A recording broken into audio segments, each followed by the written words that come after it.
দেগঙ্গার চাকলা গ্রাম পঞ্চায়েতের বাংলা আবাসের ঘরের টাকায় কাটমানি নেওয়ার অভিযোগ। কাটমানি না পেয়ে পঞ্চায়েত সদস্যের স্বামীর বিরুদ্ধে উপভোক্তাকে বেধড়ক মারধরের অভিযোগ।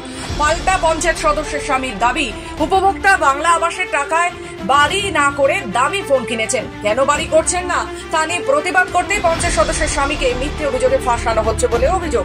চাকলা গ্রাম পঞ্চায়েতের 23 নম্বর সংসদীয় এলাকায় পঞ্চায়েত সদস্য নার্গিস বেগমের স্বামী আব্দুল হান্নান মোল্লা বাংলা আবাসের উপভোক্তাদের কাছ থেকে কাটমানি চাওয়ার অভিযোগে কাটমানি না দিলে মারধর করা হচ্ছে বলে অভিযোগ।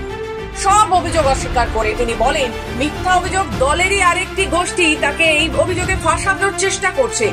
যে উপভোক্তা অভিযোগ করেছেন তিনি বাংলা আবাসের টাকায় ঘর না করে দামি মোবাইল কিনে ব্যবহার কেন করছেন, ঘর করছেন না কেন তা নিয়ে প্রতিবাদ করেছেন তিনি। আর তাতেই মিথ্যা ও ভিত্তিহীন অভিযোগ বলে দাবি পঞ্চায়েত সদস্যের স্বামী।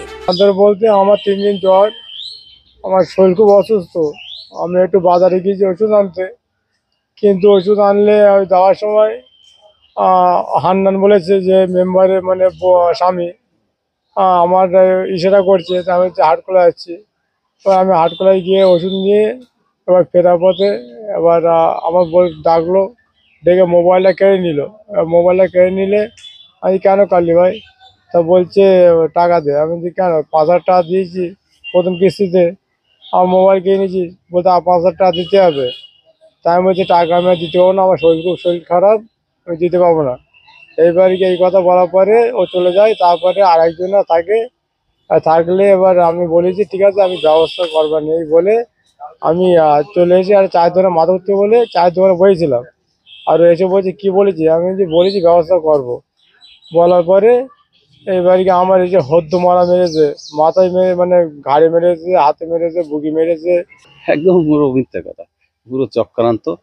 আমাদের গ্রাম পঞ্চায়েতের প্রধান এবং ওর সঙ্গপঙ্গ এই পর্যন্ত 2.5 বছর হয়ে গেল আমার কোনো পঞ্চায়েতে কোনো কাজকাম দেয় না।